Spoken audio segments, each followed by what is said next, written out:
The Glass Menagerie by Tennessee Williams, and don't view this lecture if you haven't yet read The Glass Menagerie by Tennessee Williams, because this will not make much sense to you otherwise. So please make sure you've read the play before viewing this lecture. Alright, so the play itself is autobiographical, meaning that it is concerned with the playwright's life, who is Tennessee Williams. So you'll see a lot of instances, characters, locations from his life popping up in his plays, not just in The Glass Menagerie, but virtually all of his plays. They are largely autobiographical. Because of that, I think it would probably do us good to examine some of Tennessee Williams' early life. There's a video which is on eCollege called Wounded Genius, and I've only posted the first 14 minutes or so of the video. It's actually a much longer biography of his entire life, but the first 14 minutes really captures his younger years, where a lot of this story is rooted, his young family life. So we will go ahead and watch that now. From A&E, this is Myography.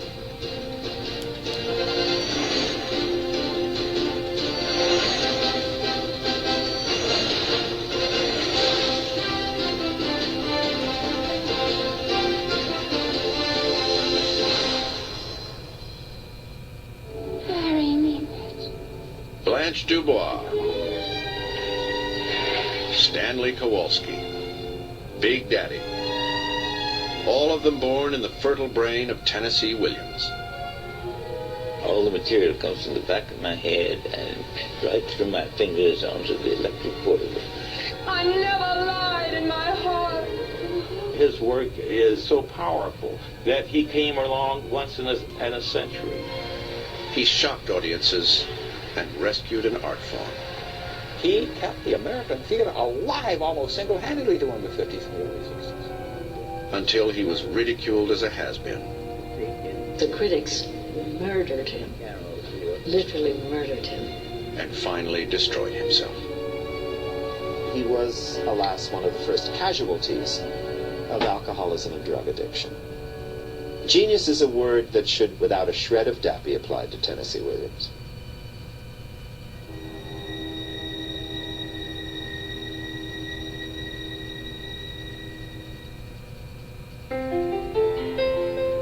Cornelius Williams, descended from an illustrious Tennessee family, but loud, hard-drinking, a ladies' man.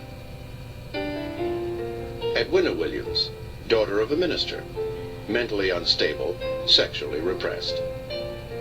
Their son Tennessee inherited the best and the worst from both.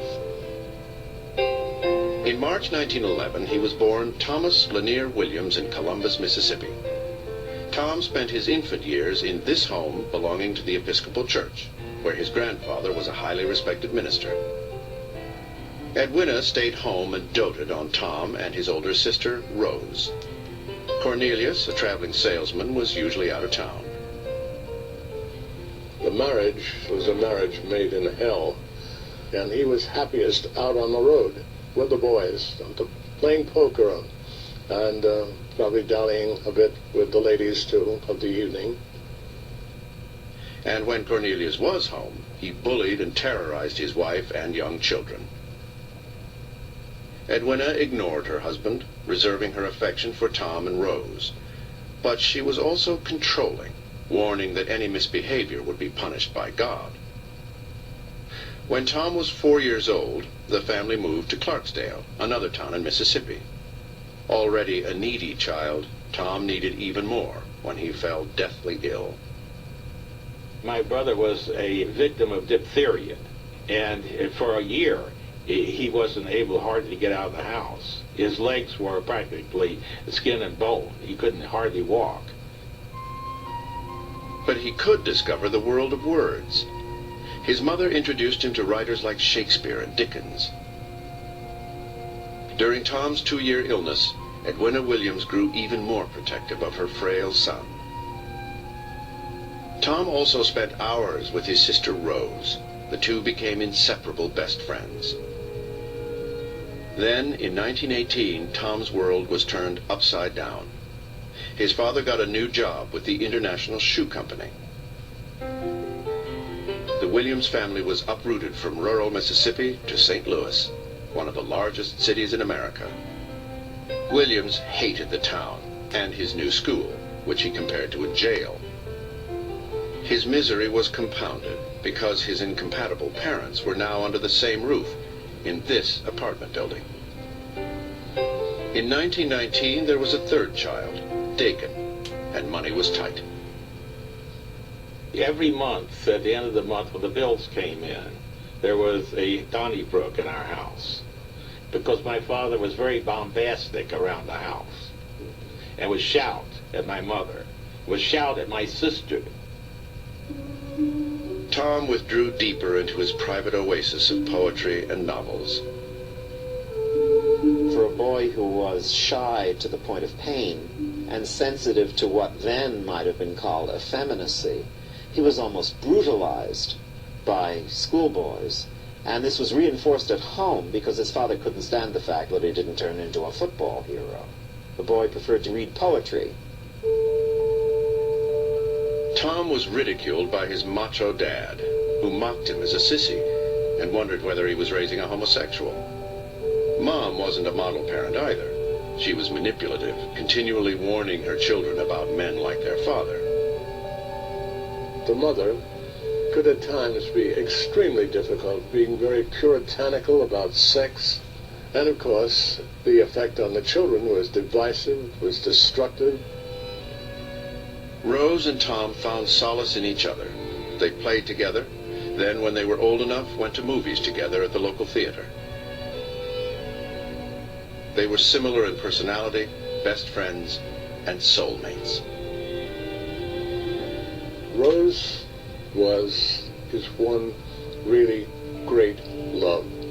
It was one to whom he was at all times faithful, as he was to his writing. They were the two major forces in his life.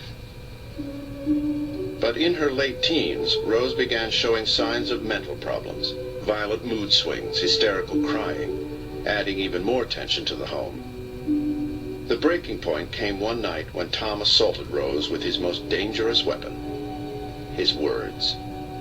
My brother met her coming down the stairs and said, "I never want to see your ugly face again."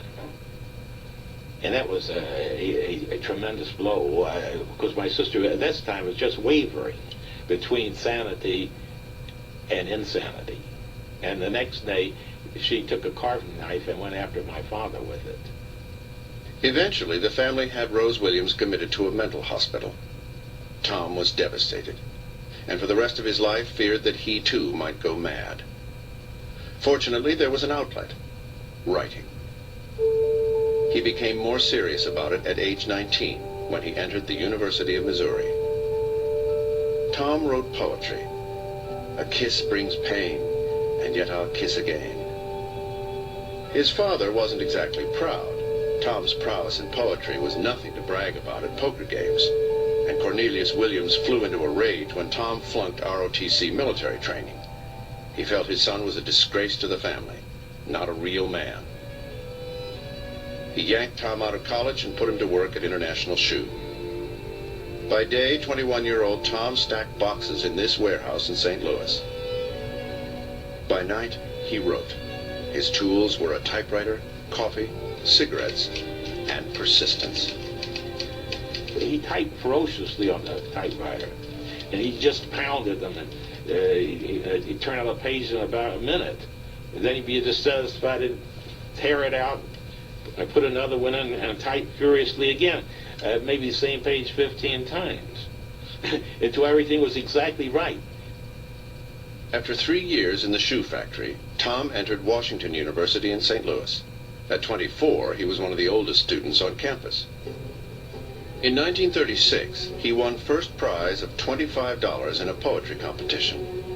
For the first time, Tom felt he might actually have real talent. So he entered one of his plays in a university drama contest. When it got 4th place, Tom's ego was crushed. He screamed at his professor, quit school, and stormed off campus. He wrote about himself, angry and bored, wonder if I shall end up like Rose. The next year, 1937, it was on to college number 3. the University of Iowa. Once again, he wrote plays and acted in a student production. This time, he even graduated. And he decided Thomas Lanier Williams just wasn't a suitable name. So he named himself after the state settled by some of his ancestors. From now on, he would be Tennessee Williams. It was also time to move away from home. After considering a few possibilities, he decided to try his luck in New Orleans.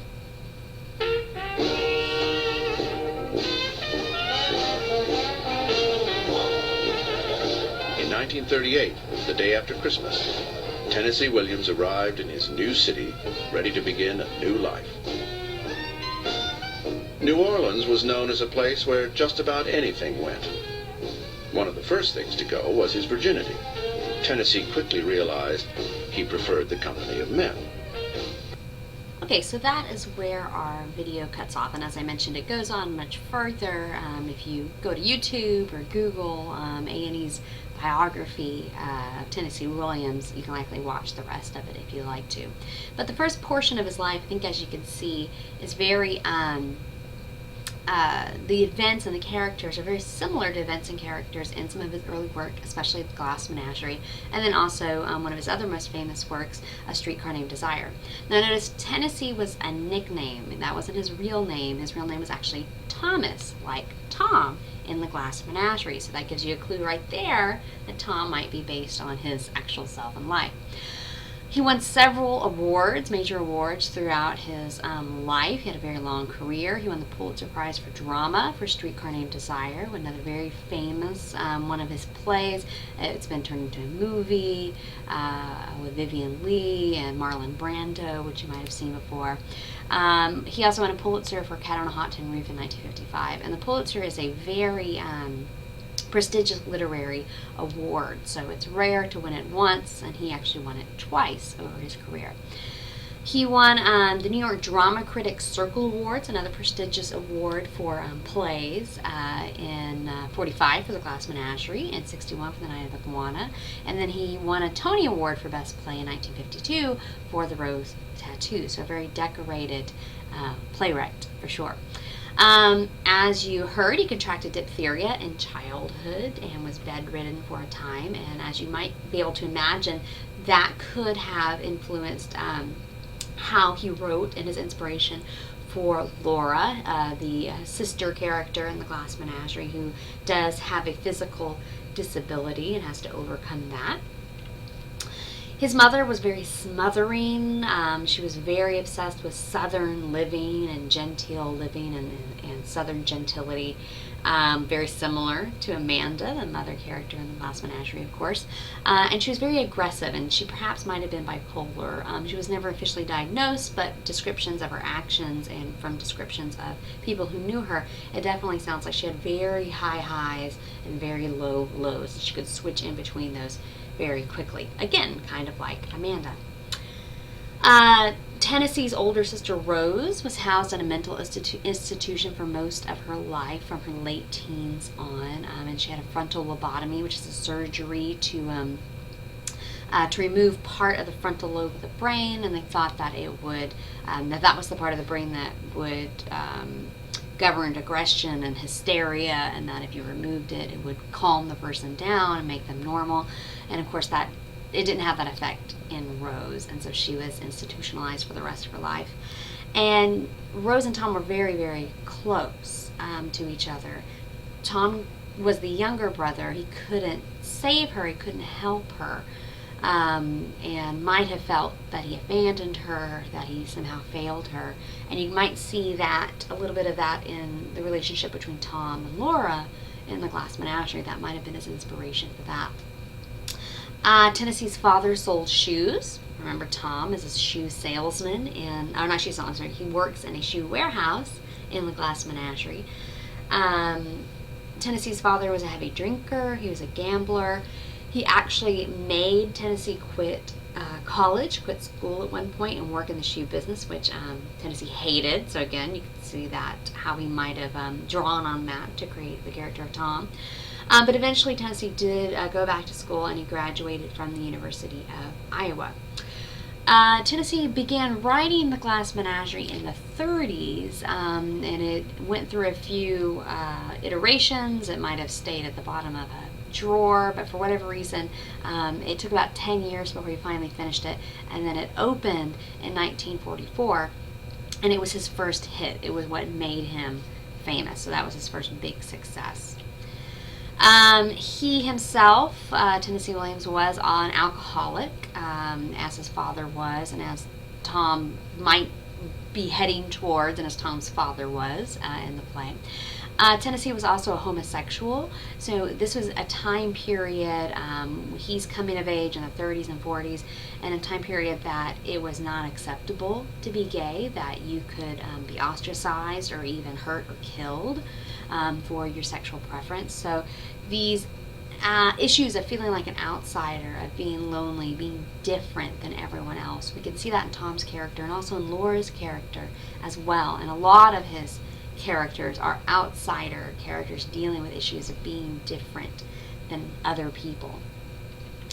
Finally, in 1983, about the age of 72, Tennessee choked to death on a bottle cap in his room. The story either goes it was like a pill bottle cap or it was an eyedropper cap. Either way, he somehow got it into his mouth and choked on it in a hotel room in New York City in 1983. So a very sad, tragic end to a long and very storied and interesting life.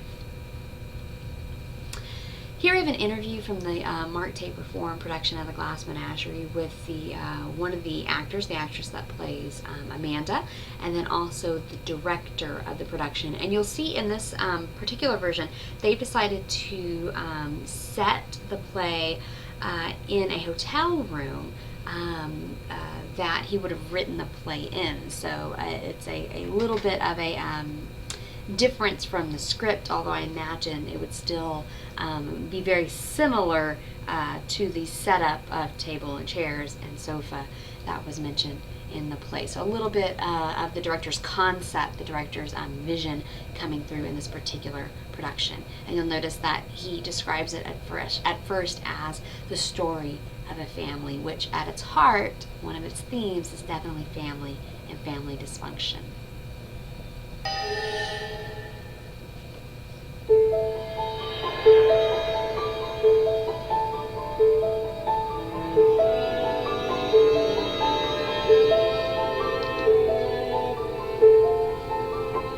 Glass Menagerie, again, a story of a family. Essentially a triangle, a mother and her two kids, and what is their relationship? Judy Ivey in Glass Menagerie. Perfect casting for that part for Amanda Wingfield, and one of the great stage actresses that we have today. I've wanted to play this part since I was 18 years old. I read it in English class. The teacher, who also happened to be my real mother, had us study The Glass Menagerie and had everybody read it out loud. And so I read Amanda, and I thought, if I do become an actress, I have to play this part. So I have thought about Amanda for longer than I'm going to confess. The play famously is autobiographical. Tennessee Williams' real name was Tom Williams, and his fictitious alter ego is named Tom Wingfield. And also famously, Tennessee Williams had a sister named Rose, who had severe mental illness. And the impulse for this play, among many other things, is his survivor guilt. Tennessee Williams' language is absolutely lyrical. It is poetic, and yet it's real. In these characters' mouths, you feel those words coming naturally, as beautiful and as poetic as they are. In essence, Tom Wingfield, the authorial presence in the play, is the central character of the play. It's Amanda Wingfield that audiences always end up talking about. It's the dynamic center of the play. I was looking for a way to try to achieve what was Tennessee Williams' first desire, which was to put Tom in the center of the play.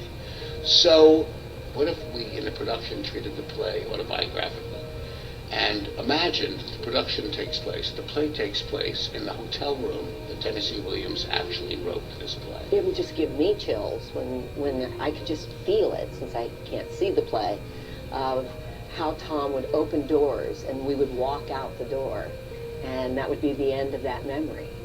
He would literally just close the door on you. And so he controlled the entire storytelling. Is there anger? Yes.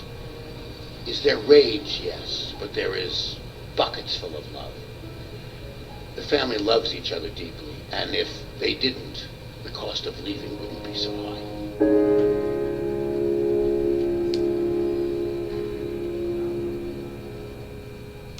So as you can see from the video, the play leaves a lot to the imagination, and you can interpret it in a number of ways. And we will look at points of play analysis in this lecture and analyze the play further in depth so that you understand it fully. These points of analysis are very important, not just to the playwright, but also to the director, the actors, the designers, who have to take a script which is on the page, which was written to be performed, and then actually perform it and produce it. So to take someone's ideas and descriptions and then create them in real life in 3 dimensions. So it's very important to take these 10 points of play analysis and understand them as best as possible. Now, I'm going to have to stop here and start recording again tomorrow. So you're going to see in the next few frames a costume change. And that's that's by design. I do have to stop here, but we'll start again in just a second. Fresh day with this material. So, 10 points of play analysis. These are points that you would think about, analyze, research in depth if you were going to direct a play, act in a play, design for a play. And we will take the Glass Menagerie and some specific examples from it today to analyze it more in depth. And these are the points that are created largely by the playwright. So he includes this information in the script. So the 10 points of play analysis we will use to analyze, in particular, Tennessee Williams' script, The Glass Menagerie. So the first point of play analysis is action. Action refers to all the major events within the story. So what happens? So if you were going to explain to somebody the basic story of the Glass Menagerie who had never read it or seen it, then you'd probably pick out the major action, the major events, and sort of tell those in the order in which they are told within the play. So for example, you'd say, okay, well, the play opens, there's a narrator explaining the background story and the given circumstances. Then we see an exchange between the 3 family members, and the mom seems really bossy, and the son gets angry and goes off to work in a huff, etc., etc. So that sort of thing. You would explain what happens throughout the play, and you'd probably hit all of the major events or action in the story.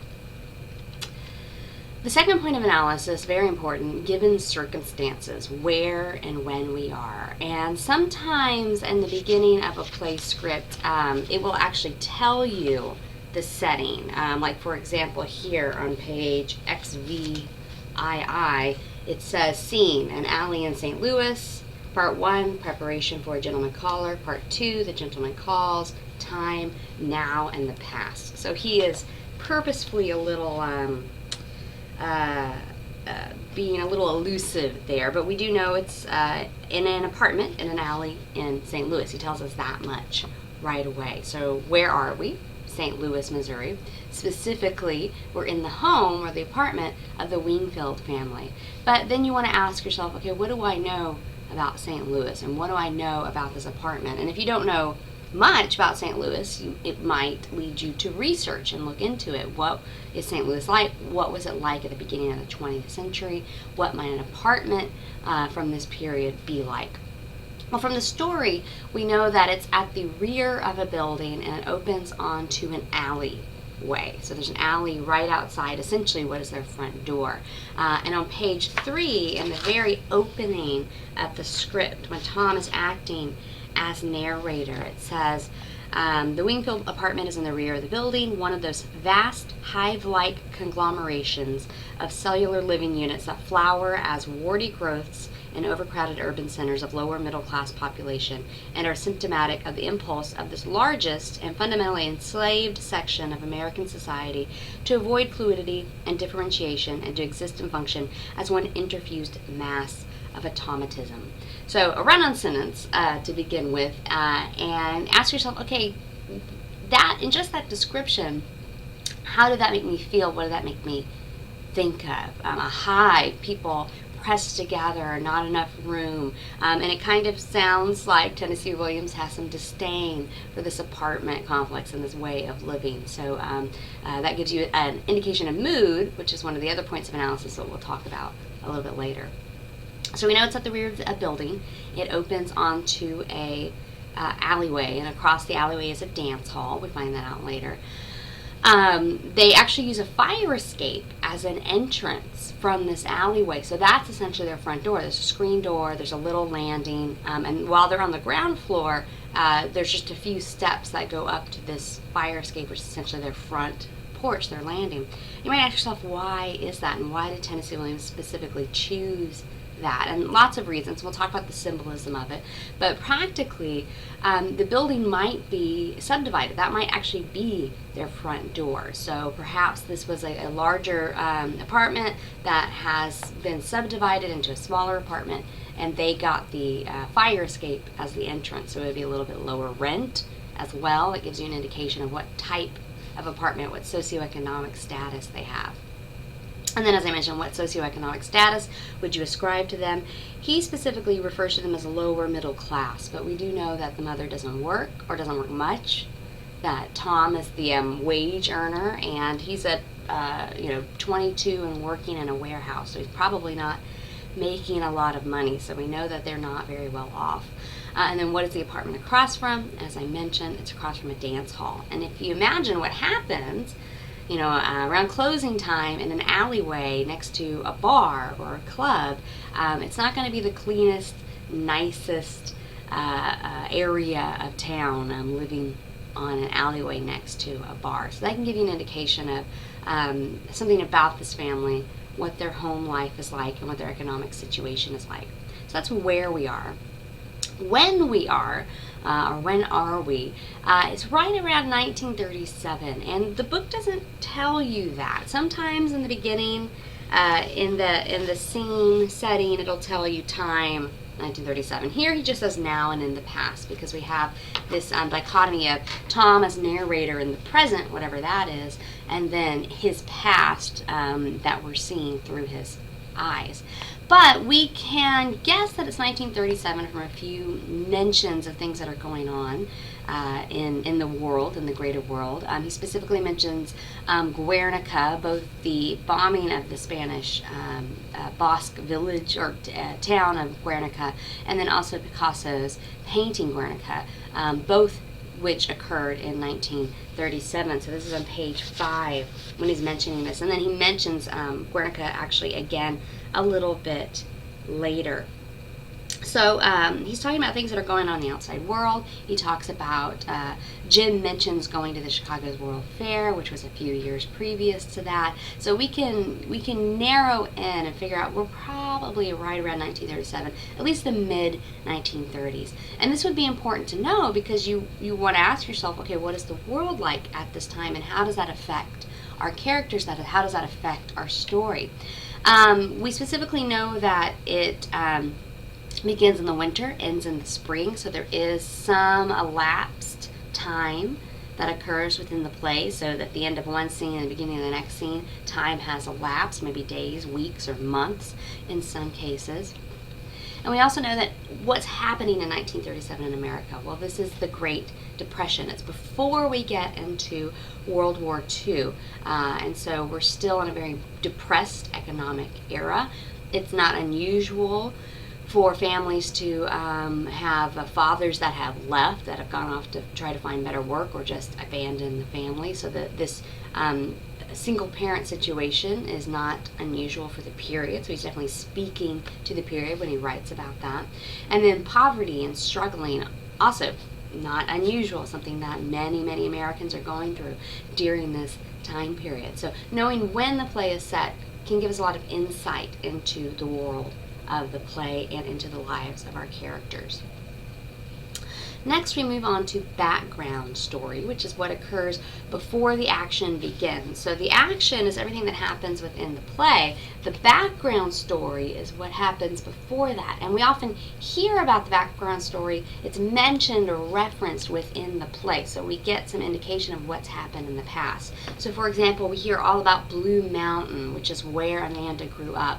And there's one Sunday where 17 gentlemen callers, 17 men came over to woo her, to date her, and try to win her favor, which is a very southern, genteel, almost antebellum sort of idea. So it's definitely something from the past. It's not something people do today. It's not something people did really in the 1930s and 40s when this play was written and when the play was produced. Jim and Laura's relationship, we find out that they knew each other in high school and were on speaking terms, and Jim even had a nickname for her, Blue Roses, which would definitely be one of our symbols in the play. A blue rose, which is unusual, not found in nature, which is how Laura definitely sees herself as unnatural or different from everyone else. We hear about the father leaving and his postcard from Mexico, and this again is on page 5. It says, the last we heard of him, the father, was a picture from Mazatlan on the Pacific coast of Mexico containing a message of 2 words, hello, goodbye, and no address. So we know the father's left. Later, famously, Tom describes him as having fallen in love with long distances, that he was a telephone man who fell in love with long distances. He gave up his job with the telephone company and skipped the light fantastic out of town. So he's left the family, obviously no intention of coming back, which is a very important part of the story because the father's absence is what prompts everything that occurs. Tom being the breadwinner, Amanda desperately trying to get Laura married or off to college or somehow settled so that she is taken care of, and also vice versa, so Amanda is taken care of. The poverty of the family, none of this might have happened if it wasn't for the father leaving. So even though it is background story, it informs everything that occurs on stage, and he is a constant presence because his photograph, his image, is on stage the entire time and very, very prominent. And then we hear about Laura's incident at business college as well, and how that did not go over so well. So these are examples of background stories. You can probably think of some other background stories that we hear little bits and pieces of throughout the story that help inform the action and what's going on within the world of the play. All right, so character, the next point of play analysis. Remember, there's 10 total. So character is very important because the characters within a play are often the people who are telling us the story, are enacting the story for us. And in this play we have 4 characters, 3 main characters, and then Jim, the gentleman caller, who comes later. The dad, while he is an important figure and his absence is important, he is not actually a character because he is never on stage except that photograph of him on stage. So he's not a character himself. So we start with Amanda. Amanda's the mother figure in this play. If you had to describe her, you'd probably come up with adjectives like bossy or controlling or aggressive or extroverted. And I find that a lot of students don't like her, that they resent how meddling she is in her children's lives and how bossy she is. And she's a very complicated character, and I don't think you're meant to like her. But at the same time, is she an evil character? Is she hateful or spiteful? Not really. Selfish, perhaps, definitely, and definitely egocentric and centered on herself. But she's not necessarily a bad character. So if you do feel some empathy for her, that's okay. I think Tennessee Williams definitely wrote her in that way. She's a complex, multidimensional character. You notice on the list here, Southern gentility, which is a phrase, very bizarre phrase, but kind of referring to a Southern upper class lifestyle from like the 1800s, early 1900s, which is when she would have grown up. She was probably born around 1890 or so, if we do the math. and then came of age, around the turn of the century in the 19 teens. In a very southern type of family. And in fact, later we see that her dialogue will change a little bit, like how she speaks. She slips into a very southern accent at times when she's flirting with Jim and trying to recreate that Sunday on Blue Mountain with 17 gentlemen callers. So she's probably in her mid-40s or so. We know that Tom and Laura are in their early 20s, and she probably had them fairly young in her 20s. So we guess she's 40, 45, something like that. She sells magazines, so that's what she does for a living, which can be very important to a character to know what they do, because that can tell you something about them, as well as their hobbies, what they like, and what they do on a daily basis. And then ask yourself, what does she want in this world of the Glass Menagerie? What is she trying to get? What is motivating her character? And you could phrase it several ways. Maybe she wants to escape, and a lot of these characters want to escape. In fact, it's one of our themes and one of our symbols, which we'll talk about in a moment, the fire escape, and escape as a theme. But she really wants security, escape from poverty. She wants security for herself, for her children, namely for Laura, because she knows Tom is going to leave her eventually. So Amanda, a very complex character, and if you're analyzing a character, you want to think about everything you know about them. Where are they from? What do they do? What do they like? How would you describe them? How would they describe themselves, which can be very important, especially in Amanda's case. And then we move on to Tom, her son.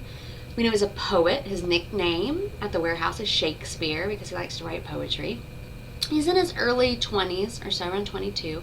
He works in a shoe warehouse. And what does he want? Well, we know he wants adventure. He talks about joining the Merchant Marines, which he eventually does. He goes to the movies for adventure. We know he drinks at the movies. He smokes. He escapes to the fire escape to get away from his mother. He goes to the movies, he goes to the fire escape, eventually he goes to the Merchant Marines, all to escape and try to get away from his mother. And the life that he sees is kind of boring and pedestrian. Things are happening out in the world. Guernica's happening, art's happening, the war is starting up in Europe. Nothing seems to be happening in St. Louis, or nothing that he wants to be a part of. Laura, his sister, Tom and Laura are very similar in temperament in that they're kind of introverted. Tom's not exactly shy, but he doesn't seem like somebody that's the life of the party. He wants to go out and meet people and socialize very much. He goes to the movies, he goes to work, he comes home. That's about it. Laura, on the other hand, is extremely shy to the point of, as Tom calls her, to the point of being peculiar or strange to other people. She is so shy, she just can't hold a conversation with them. In fact, we see a little bit of that when Jim comes over. She's such a tizzy. She's so frightened. She can't really speak to him at first, but he is very engaging, and she does know him from high school, so she eventually calms down and actually starts having a conversation with him. She's very introverted. She likes to stay home, play the Glass Menagerie, take care of them, because as she says, glass needs a lot of taking care of. She's crippled, or she's described as crippled. She describes a leg brace she had to wear in high school and it clumping, although Jim says he never heard the clump, it wasn't noticeable. Amanda and Tom discuss her at one point and say that it's not really noticeable to them. They love her, so they don't notice it anymore. But Tom cautions her, other people in the world might see Laura as different, as strange. They might notice that she's crippled in some way. Now, what is wrong with her? We don't really know. We know it's something to do with her legs. One leg is slightly longer or shorter than the other. One's not functioning. But is she truly crippled? She can obviously walk. She walks all around the city. She can walk up and down stairs. They have a little landing to their fire escape. So it doesn't seem to impact her day-to-day life. And in fact, if you are a director or an actor, specifically the actress that would be playing Laura, you'd have to ask yourself, how crippled am I? And do I show it all the time, or is it only when I'm really nervous? Or when I'm feeling really self-conscious that suddenly the limp becomes pronounced? Or is it always there. We don't really know. He doesn't tell us when she's limping and when she isn't. So that's something the director and the actor would have to come up with for themselves, and definitely analyzing the character and thinking about the script would probably lead them to more informed choices as to what this crippling means and how it affects her. Laura is older than Tom, which some people find surprising because she seems like a younger sister, like she needs taking care of. Tom, who is the breadwinner, obviously seems more responsible and in charge than Laura does, but she is a little bit older. We know she's about to turn 24, so she's 23, and Tom's a little bit younger, so 21, 22, something like that. And then Tom refers to her, as I mentioned in the middle of the play, as peculiar, or that other people would see her as peculiar, but he doesn't, and Amanda doesn't, because as he says, she's ours and we love her, so we don't see any of that anymore. Well, what does Laura want? She loves her glass menagerie. I think she wants to spend time with the glass menagerie. That seems to be her major hobby. The major event in her life is taking care of these little glass figures, and we get a glimpse into that in the final scene when she's describing them to Jim. They're clearly important to her, to the point that they have their own little private life. You know, the unicorn likes to get some sun, and he likes the other horses, even though he's different. So she's made up this entire sort of subplot in life for these little animals in her head. So she's escaping from reality and perhaps from normalcy as well. It's something that she also wants, that she sees her shyness and her leg as keeping her from being normal. And in fact, we'll talk about specifically the unicorn in a moment. We get to symbolism and how that might be symbolic of normalcy and something that she desires. And then we come to Jim, who is described on page 5 as the long delayed but always expected something that we live for. That thing that you think, if I can just get that, or if I can just do that, then everything else will fall into place. If I can just get that job, if I could just find a girlfriend, if I could just save up to buy that car, then everything will be great. But then, of course, you still have problems, because life is problems, life is conflict. Remember, we like conflict in our stories, even after you get that long delayed something that you've longed for or lived for. He's also described in the script as all American, whatever that might mean to you. I think, as we saw in the video, that Tennessee Williams was not an all-American boy or student, even though his father desperately wanted him to be the football hero and popular and straight, none of which Tennessee ended up being. So Jim is kind of the opposite of Tennessee, and then also the opposite of Tom, who's very introverted. Jim is very extroverted, has big plans, and more conventional plans to like go into public speaking and business and things like that, whereas Tom wants to run away and join the Merchant Marines. So our four main characters who tell the story within the play, very important that you understand them, especially if you're going to be a director or a designer or an actor of one of these parts. It's very important to understand and analyze the character in depth. So this brings us to who the protagonists and antagonists are, and this also relates a little bit to the structure of the story. Now remember, the protagonist is the main character. So if you were to ask yourself who the protagonist is, who is either telling the story or everything happens to them in the story, then you'd probably come up with either Tom or Laura. And it depends on your point of view. In the video that we watched, from the Mark Taper Forum production of The Glass Menagerie, clearly the director felt that Tom is the protagonist, the main character. It's all from his point of view, it's his memories, he's sort of shepherding us through this story. But if you say, okay, we'll back up, Laura's a very important character, everything's happening to her, the outcome of the play hinges on her gentleman caller and how that ends up, then you could make an argument that she is a protagonist as well, or that they're both protagonists, because you can have more than one protagonist and more than one antagonist. The antagonist in the story appears to be fairly clear. That would be Amanda, who's putting the obstacles in place for Tom and Laura to overcome. Now remember, she's not necessarily a bad guy, because antagonists aren't always bad guy or villain characters, although her interests or her desires clearly are in conflict with our protagonists, Tom and Laura. She wants different things for them than they want for themselves, and that's where the conflict arises. And sometimes the conflict is shouting and yelling between Tom and Amanda. So moving on to the next point of play analysis, idea or theme. So main idea or theme, these are two phrases that are describing roughly the same thing. What the play is about at its heart, its central tenets, and then the idea or ideas the playwright is trying to convey to the audience. So if you had to boil the play down, what is it really about? That would be its idea or theme. And I've listed a few here.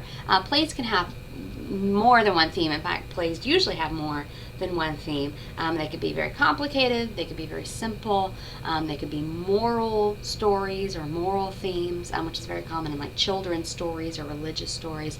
But the themes that we'll talk about today are these four for the Glass Menagerie: escape, memory, family dysfunction, and power struggles. So escape.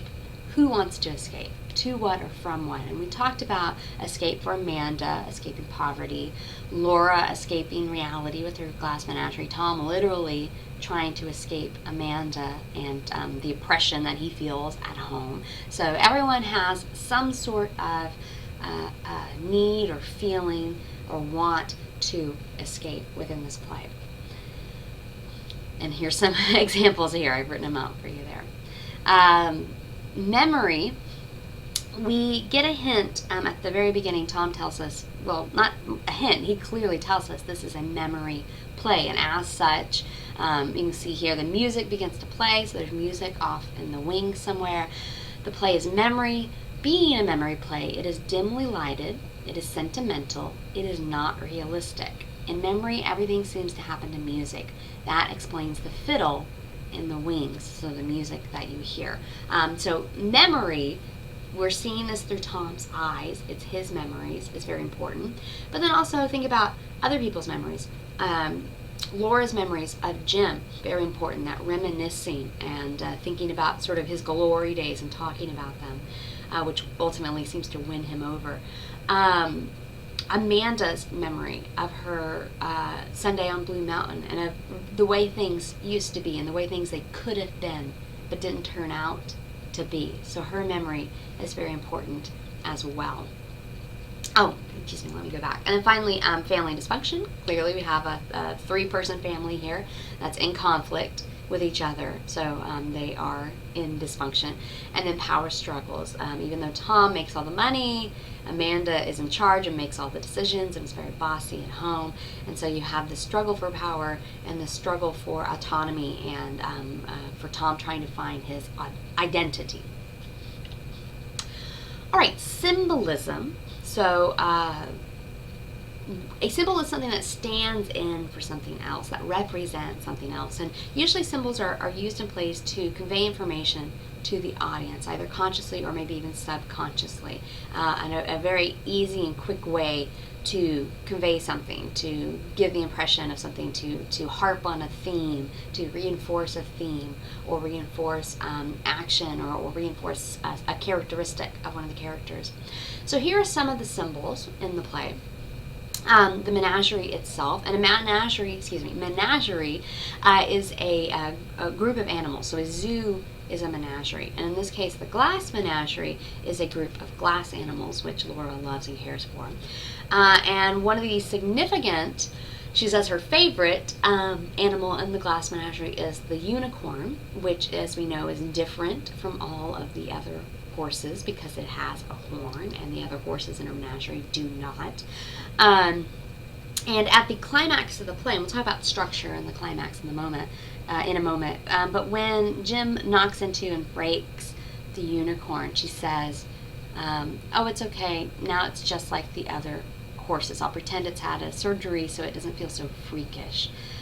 So this thing that was really special and unique has now become normal, and it's something that she wants to become normal. And it feels like for a moment maybe this is going to end well. Jim's going to fall in love with her, they're going to get married, have babies, live happily ever after, and she's going to have a normal life. But then at the last minute, of course, we find out he's engaged to Betty. It's not going to end up the way we would hope it would end up, and so she's back to being abnormal again and having her heart broken, which Jim clearly, the unicorn breaking is a foreshadowing of him breaking her heart and her hopes and dreams.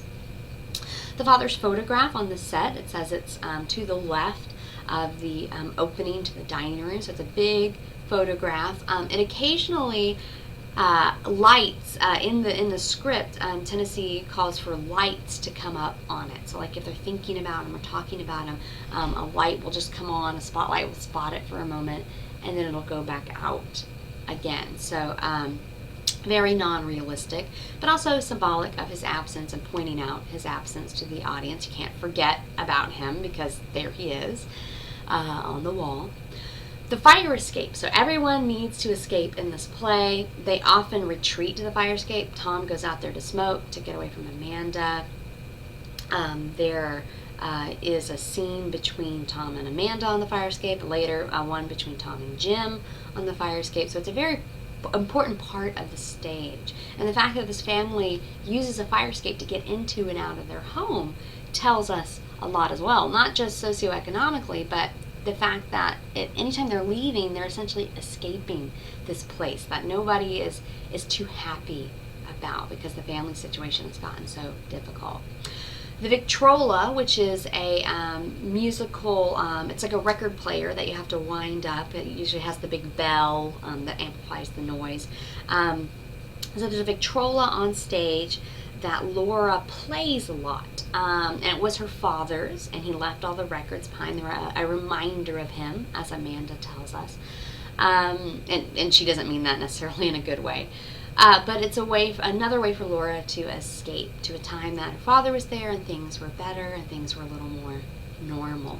And then finally, in the final scene, Amanda's gown, which is described pretty in depth. We know that it's yellow voile and it has a blue sash. We know that it's from an earlier time period, that this is an older dress that she's pulled out of a trunk somewhere, and it might be from the period when she had the 17 gentleman callers on Blue Mountain. Let me see if I can find it here. So on page 53, it says she parts the portiere, so she opens the curtains that are between the dining room and the living room and enters. Now just look at your mother, she says. She wears a girlish frock of yellowed voile with a blue silk sash. She carries a bunch of jonquils. The legend of her youth is nearly revived. And now she speaks feverishly. This is the dress in which I led the cotillion. I won the cakewalk twice at Sunset Hill. Wore one spring to the governor's ball in Jackson. So this is an old dress. This is at least 20 years old that she's pulled out. Think about what this is telling the audience. And not just that, it also goes on later to tell you that she shakes her girlish ringlets. So she has like Shirley Temple ringlets in her hair. So this is from a bygone era. She is now an adult woman. She's had 2 children. Do you think she can fit into this dress? It might not fit quite well or as well as she imagines. And it's a memory, it's a token from the past of her glory days, of the height of her life, essentially, when she was all that, so to speak. So this is symbolic of Amanda reverting back to her memories, reverting back to days gone by. And in fact, in the very next page, or actually I guess it's in a couple of pages, she begins speaking very in like a southern drawl, so around 63 or so, coyly smiling, shaking her girlish ringlets. Well, so this is Mr. O'Connor. So she meets Jim and she starts speaking in a southern accent. You'll notice she drops the R's from like four. Instead of saying four, she says full or full of this time of year. So kind of like imagine like Foghorn Leghorn, like that really southern, thick Southern Belle accent. So it's also a symbol. This dress is also clearly a visual symbol of days gone by and of her sort of regressing into memory. Mood, which is how the play is meant to make you feel. Does it make you feel happy? Is it make you feel kind of sad and depressed? What sort of mood is the playwright trying to get across? And he very clearly establishes the mood in the opening scene when Tom's describing the play. It's not going to be a happy play, even though by the end scene we're kind of hoping and rooting for Laura and for a happy ending. We don't get one, and if you were paying attention from the beginning, you probably got the impression that you weren't going to get a happy ending. He says specifically it's unrealistic. It's seen through memory, so it's a little bit fuzzy, and it's kind of gloomy and dark. Dialogue is how people speak, how much, their tone, their accent. So we have some characters like Amanda or Jim who speak a lot. They have a lot of lines.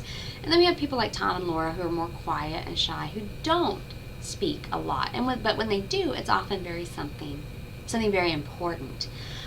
So how much somebody speaks is important. What sort of tone they use. We know Amanda's kind of nagging in her dialogue, often nagging Tom, do this, do that. And though it comes from a good place, she wants him to take care of himself. She wants him to eat right, to wrap up in his muffler, all very motherly things. He's a grown man, and she does it to the point of just driving him insane, clearly, driving him a little nuts, and so he leaves the house. But then, as I mentioned, we also see on page 63 her dialogue clearly changing. From the beginning of the play until page 63, we don't really know what her accent's like. If you just read it from the page, it just looks like standard American English. But once you get to page 63, her accent gets really thick, and it should be noticeable and marked. So the actress would know, I really need to ham it up and go into my Southern Belle act for this final scene. Internal versus external action is referring to what the character is thinking and feeling, so their internal action, versus what the character is doing, which is the blocking. Blocking refers to the movement of actors on stage. And often in a script, we're given the blocking. We're told some of what the actors are doing, some of it the actors and the director have to figure out themselves. But we get an idea of what they're doing from the script. And then we might not be told what their internal action is. You'd have to figure out from the dialogue and from what's going on and the circumstances what that character is thinking and feeling and how that motivates the external action. So ideally, the internal action, what they're thinking and feeling, is going to motivate the external action. And then vice versa, we use the external action to figure out what they're thinking and feeling. So, for example, we have on page 23, and I just picked this at random, we have Tom saying, listen to his mother. Listen, you think I'm crazy about the warehouse? And notice warehouse is italicized. So if you're following along, we're in the middle of page 23. I'm crazy about the warehouse. So he's emphasizing warehouse. That tells us something right there. And then in also in italics, but in brackets, this is his blocking. He bends fiercely toward her slight figure. So he bends towards his mother. So maybe he's being menacing. Maybe he's trying to get his point across. She's not listening to him. So as an actor and as a director, you would look at that external action, that blocking, and say, okay, well, how does that inform us? What does that tell us about Tom and what he's thinking and feeling at this moment? Notice in the rest of this dialogue, there are a lot of italicized words. So he's clearly feeling very emotional. He's trying to make a point. He's hitting all of these words very strongly. And so you as an actor would have to figure out, okay, how do I say the italics? What does the italics mean? And what am I thinking? What am I feeling in this scene? And then finally, the final point of play analysis for the Glass Menagerie is structure. So structure refers to how the story is told, the form it takes, and then also its dramatic structure, which we talked about before. So in the Glass Menagerie, we have the use of a narrator who gives us the exposition in the very opening scene. He tells us who these characters are, what's happened before, what's happening in the world, and sort of sets us up for the play. So we get very clear exposition in the very first opening scene, told through the narrator, who happens to also be a character, which is kind of unusual. So it's we know automatically it's non-realistic. He's breaking the fourth wall. He's speaking directly to the audience. But then he slips in and becomes a character in certain scenes, and it's like he doesn't even know we're there again. And then he acknowledges us here and there, and then comes back out as the narrator again in the final scene. So it's very circular. We start out with him telling us what's gone on. We see all of his memories, and then we come back to that moment again where he tells us essentially the denouement, what has happened ever since he left the family, and he's haunted by Laura. That's what's happened. The climactic scene, so we have the exposition, we have the rising action, a lot of events, seeing Tom going to the movies, his fighting with Amanda, this power struggle, and then her telling him to find a gentleman caller. He does, and Jim comes over for dinner. And so this final scene is our climax and our falling action. So we find out that the lights have gone out because Tom didn't pay the bill, because instead he paid his dues for the Merchant Marines. So this is sort of laying the groundwork for his escape. Jim sort of starts to talk with and kind of flirt a little bit with Laura. They dance, they break the unicorn. At that moment, after the unicorn breaks and Jim kisses Laura, it seems like this could end well. And if this was a TV show, that's probably where you would put the commercial, like right before they kiss or as they're kissing, and then you go to commercial because you want people to come back and see, oh my gosh, what happens? Well, what happens, obviously, is that he confesses that he is engaged, that this can go nowhere, that he won't return again to call on her, that Betty exists. And so all of her hopes and dreams are dashed, as are ours if we were rooting for her, and the rest of the story unfolds from there. And Amanda finds out about it. She's very upset. Tom leaves, and then he is haunted by specifically Laura for the remainder or for the period in between whatever then and now is. So this scene is very clearly the climactic action, the point of highest tension, the point at which things happen or decisions are made that impact the main characters, ending essentially their fate, more or less. And the structure can also refer to whether or not the play is realistic or non-realistic, so that also is its style as well. And in The Glass Menagerie, not unlike a lot of plays, it has elements of realism and non-realism. So for example, it is a story that seems very realistic. It could happen. You can imagine families in this situation, and you could probably think of characters that are like Amanda. We all kind of know a bossy sort of person, or a shy person like Laura. So they seem like they could really exist in the real world. And they are based on real people, Tennessee Williams' family. So clearly they did exist in the real world, or some version of them did. And in the setting, it's in St. Louis in Missouri in 1937. It seems like a place that does exist. So a lot of this play is based in reality. But we know, he tells us in the very beginning, that it's not realistic. It has a tinge of non-realism because it is a memory play. And we get that a lot through projections, images that are projected onto the back wall or the scenery somewhere above their heads. And some directors choose not to use the projections during the play. Tennessee Williams really leaves it up to the director, but it is in the script. So he clearly wants some feeling of non-realism here and there. And so if we go to page 32, we'll see a lot of blocking here at the top. Tom gently says, "What is it, Mother, that you want to discuss?" And Amanda says, "Laura." And notice it's italicized, so again, we're putting some sort of emphasis on it. What that is, the actress playing Amanda would have to figure out. And then more blocking. Tom puts his cup down slowly. Legend on screen, so this is a projection, the word Laura. And then we hear music, the Glass Menagerie, the theme for the play. And then Tom says, "Oh, Laura." And so this is sort of giving us a topic. This is where the play is going now. Now we're going to have a scene where Tom and Amanda talk about Laura and her peculiarness and trying to get her married off. And this happens throughout the play. There's lots of images, lots of words that pop up back there, and sort of sometimes they're like sort of subtitling, giving you a hint about what's going on. Sometimes they're symbolic, like the image of blue roses and when Laura first enters, and they might be foreshadowing things that are going to happen. We have underscore music at various times. Sometimes music coming from the dance hall, so that would make sense. That's realistic. But then other times it's like a fiddle in the background. That's to give you this impression of longing or sadness. Or other kinds of underscoring, like the theme for the Glass Menagerie. So it's kind of like a movie where sometimes you have music underneath. It's very non-realistic in that way.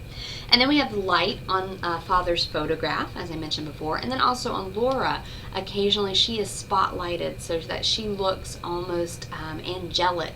And it also kind of references light through glass and how it's very beautiful, because that's mentioned several times in the dialogue, the light on glass. So there are conventions in the play that are very non-realistic. Also, the narrator breaking the fourth wall, speaking to the audience, that's non-realistic by its very nature.